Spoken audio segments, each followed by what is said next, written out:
5's pre-order numbers are down quite a significant amount compared with its competitors, and also with Battlefield 1 at this very same point before its release in 2016, and this is a good thing, but not for the reasons everyone else seems to be celebrating it. I'm glad that pre-order numbers are down because pre-orders are fucking stupid anyways and are killing the gaming industry as we know it. Pre-ordering a game holds developers' feet to the fire to put out a product on a said launch date, even if it's not quite ready, because when the date gets pushed back, people will inevitably cancel such pre-orders, taking money directly out of the publisher's pocket versus releasing unfinished business and patching up the game later, as most games do nowadays anyways.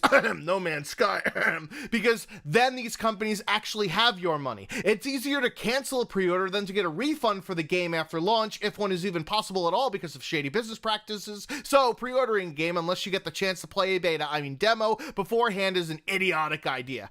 They are not going to run out of copies at the game store unless it's Nintendo artificially creating demand by liquidating their supply. However, gamers are rejoicing in the failure of Battlefield 5's pre-order numbers for an entirely different reason altogether, because they think it validates their negative backlash against the SJW culture that supposedly influences Battlefield 5, even though there's several factors involved as to why those pre-order numbers are down aside from the backlash. You wouldn't know it based on recent videos from other YouTubers that would rather add pyre to the dumpster fire. Hey, that rhymed. That is the civil war within the Battlefield community and the gamers versus developers and publishers. But how did we get to this point? When the Battlefield 5 reveal trailer dropped, tons of people boogeyman SJW culture and blamed DICE for putting politics into their game when they decided to heavily feature a woman with a prosthetic arm and put one on the cover, despite the fact that there wasn't this shitstorm 18 years ago when Medal of Honor Underground was released in the year 2000 with a female on the cover of a World War II game. Still, others weren't thrilled with the fact that it wasn't the World War II game that they expected and had been portrayed thousands of times in media, with DICE instead focusing on lesser-known conflicts of the war. This isn't to say that DICE isn't at fault either. They made a pretty shitty reveal trailer if you compare it to the Battlefield 1 reveal trailer or even the Battlefield 5 Rotterdam trailer, and they chose to go a different route with the game that is much more niche than the appeal that most World War II games have towards people that already have this vision of what a World War II game should be like. But let's get one thing clear here. The crazy customization in the trailer is a direct result of the Battlefield community demanding character customization for the past several Battlefield games, and the fact that studies show that gamers are more invested in games that allow you the ability to make your character be more like the avatar you envision. Thus, the game is going to make more money and keep people more hooked. It also helps that you don't launch a game with as paltry content as a previous Battlefield title. It's not about injecting politics into the game, it's about money. The community, not the developers, made it about politics, and the developers in their initial statements against the backlash made it about having fun over historical accuracy and about making the game a sandbox to play however you want. Then came Patrick Soderlund to fuck it all up. In a Hillary-esque deplorables moment, he claimed that the vocal opposition were uneducated and said, accept it or don't buy the game. Huge mistake. The internet will always say, challenge accepted, if it feels like it's being put in a corner. There was a right way to handle this situation, and they should have learned from their biggest competitor, Call of Duty. This whole scenario is deja vu of the previous year when Call of Duty World War II announced customization of characters in multiplayer. For all of Michel Condry's faults, I think he handled this situation perfectly. When pressed about this specific issue, he said that he wanted players to put their avatar into World War II to fight battles using their custom soldier and not being restricted just because of whatever random faction they were assigned to at the start of the match. Thus became the rationale for the black female Nazi characters. Even if you disagreed with this decision, you could at least see where it was coming from. That's the appropriate response, not go fuck yourself, San Diego. And guess what happened? The controversy died down pretty much after that, and now there's all sorts of crazy beepity bops in Call of Duty World War II that certainly isn't even close to being time appropriate, even though the shit in the reveal trailer for Battlefield 5 was at least of the right time period, even though it looked over the top and out of place. Needless to say, Patrick Soderlund left EA after his comments escalated this mess, but is obviously still not finished based on the continued backlash against the game, as yesterday a trailer for Battlefield 5's The Company was uploaded to the official Battlefield YouTube channel, which didn't get a great reception based on the like to dislike ratio, and especially if you read through the comment section, which is a complete cesspool filled with bad racist jokes about Asians. Come on. There are so many good, easy ones that I haven't heard 1,000 times before about the dental floss covering people's eyes. Calls for people to not revive in-game for those who dare to have a female character model, meaning that people will actually buy the game and play it like a fuck trumpet instead of boycotting something they don't like. Seems counterintuitive, man. And the rallying cry, get woke, go broke, celebrating lack of awareness, which is actually ironic, Alanis Morissette Morissette, given that these are the same people that were butthurt about being called uneducated, along with other shitposts and memes to round out the rest of the comments. I'm much more concerned with how the progression system that they're talking about in the trailer sounds eerily similar to that of Star Wars Battlefront 2, and wondering why we need this intricate system of forcing individual soldiers to fit specific roles when it seems like we had more options for wanting to play the same exact way in previous Battlefield games, but this war between factions over the game, it just consumes everything at this point.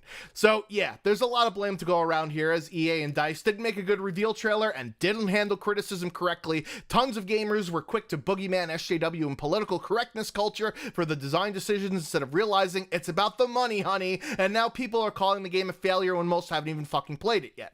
Not to mention, some of the other reasons why pre-orders are down have nothing to do with this negative backlash against design decisions, although they most certainly do play a part in it. Red Dead Redemption 2 is a sequel 8 years in the making, so of course it'll sell well, and with Call of Duty Black Ops 4, its direct competitor, you needed to pre-order the game in order to get access to the demo, so of course their pre-order numbers are bound to be artificially inflated by this mechanic. There's no incentive to pre-order Battlefield 5 unless you want content for a game at the end of its life cycle that finally decided to put in more weapons even though they're shitty variations of already existing ones. You don't need to pre-order the game to get access to the beta, plus it's down compared to Battlefield 1 because of the circumstances surrounding it.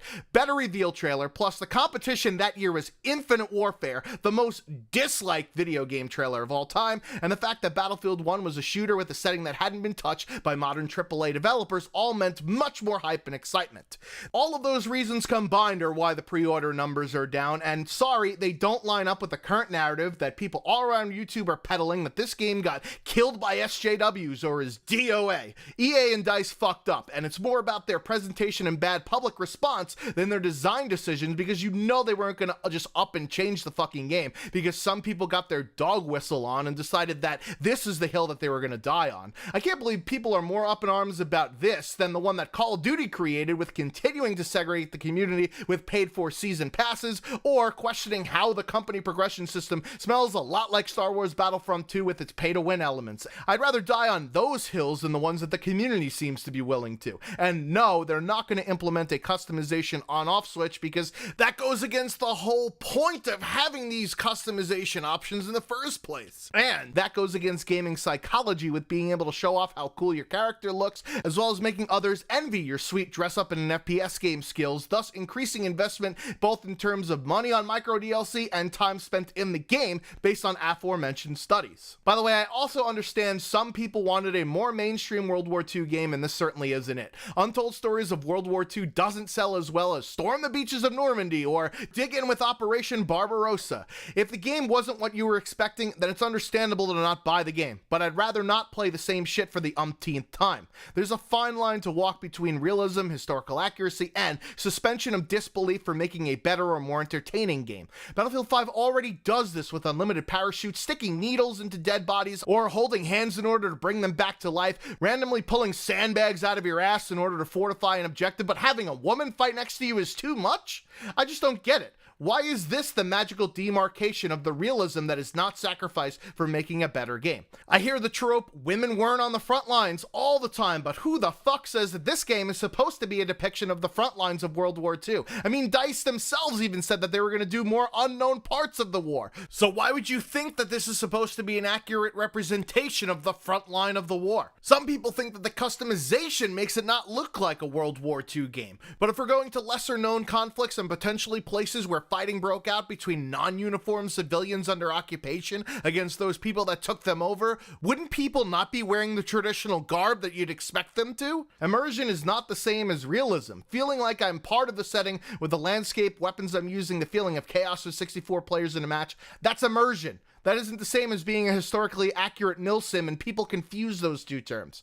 For difference, go play Verdun and then play Battlefield 1. Verdun is much more realistic and historically accurate, yet I guarantee you'll rush back to Battlefield 1. Same with this title and postscriptum. There's a reason why games trade realism for entertainment, and it's not because of an SJW agenda. It's to make money and to appeal to a bigger audience. Stop boogeymanning SJWs and instead place the blame where it ought to be, on the almighty power of the dollar. Don't let all of this noise noise about how the game is already a failure and or DOA prevent you from trying the game if you're at least somewhat interested in it. You should try the beta, demo, as you don't have to pre-order the game in order to do so like other FPS games. If you're not a fan of the direction that this game took and it doesn't really appeal to you, then voting with your wallet is the biggest thing you could do, because, as I said before, it's all about the money. I enjoyed playing the alpha, and I'm looking forward to the new shit that's going to be in the beta, and remember, it's easier to fan the flames than it is to be a tempered person about things, because people that are more emotionally invested in something are more likely to act and seek out the echo chamber that agrees with their thought. Let me know what you think down in the comments section below. I've been The Schwantz27, making like a fetus and heading out. Until next time.